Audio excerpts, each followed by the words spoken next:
What's the connection between time travel, some dances, and the Christian doctrine of the Trinity? On the face of it, it doesn't seem like there's any connection, but according to the philosopher Brian Leftow, time travelling dancers can provide us with an analogy of the Trinity, and in this video, I'm going to explain to you how.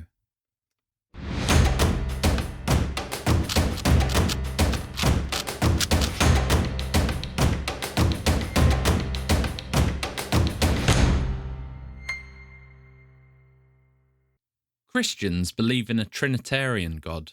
They claim that the Father is God, the Son is God, and the Holy Spirit is God. This might make it look like there are three gods, but in fact the doctrine of the Trinity says that there is just one God. God is one in substance and three in persons. Yet how does this work? And is it even possible? Philosophers who are interested in the Trinity have tried to make sense of this doctrine by building models to show that it is possible. Typically, these models take one of two approaches. The first and more popular is called social Trinitarianism and starts with the threeness of the persons and tries to show how God can still be one substance. While the alternative option starts with God's one substance and then tries to explain how God is three persons, with this being known as the Latin approach. The model that Brian Leftow gives, that I will now explain, takes the Latin approach. Suppose you're at a dance show watching three dancers perform. You notice that they all look very similar, but you think that they've probably just been made up to look that way.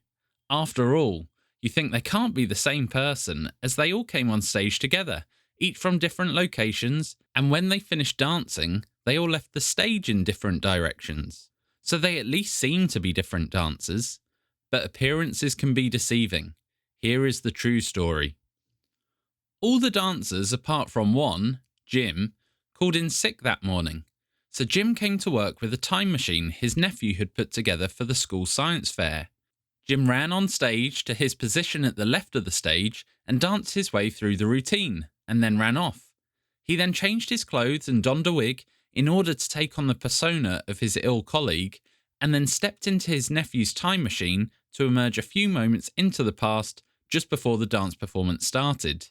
Jim then ran on stage from a point just to the right of his first entry and danced his way through the routine, then ran off the stage again. Once more he changed his clothes and put on a different wig, so to take on the persona of his other ill colleague, and once more he stepped into the time machine to arrive a few moments into the past just before the dance performance started, and then he ran on stage again and danced the routine for a third time. As a result of this, Jim is dancing as all three dancers in the routine and playing three different personas. So we as audience members see one substance, Jim, doing three dances at once and playing three different personas at the same time.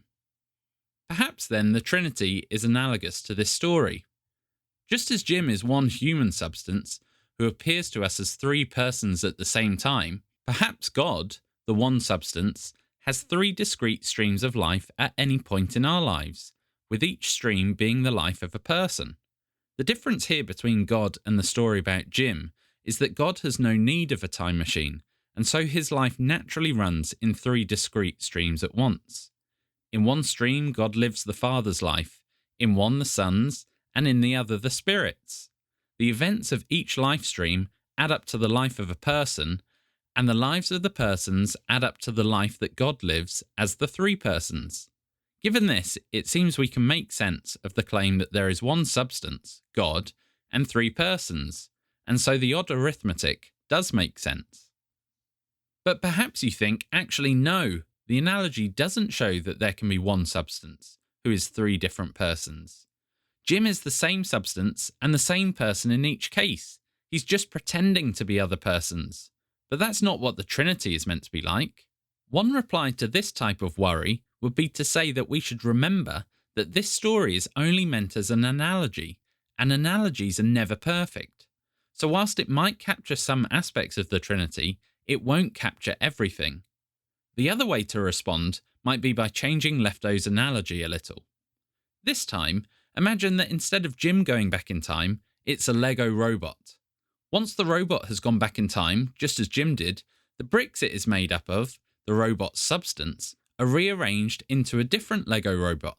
We can then send it back in time again and have the Lego bricks the robot is made out of make another different robot. In this case, we have the same substance, the bricks, compose 3 different Lego robots, the persons, at the same time. Given this, we have an analogy for the Trinity that makes sense of one substance, God, being 3 distinct persons. Now, I have only given you the bare bones of Leftow's model, and you can read much more about it in his paper, A Latin Trinity. But what do you make of it? Does it show that the Trinity is possible? And if not, why not? Whatever you think, we can probably at least all agree that the model is impressively imaginative. In future videos, I'll outline some other models that people give for thinking about the Trinity, so if you're interested to see what they say, then do subscribe, and if you found this video helpful, then please give it a like.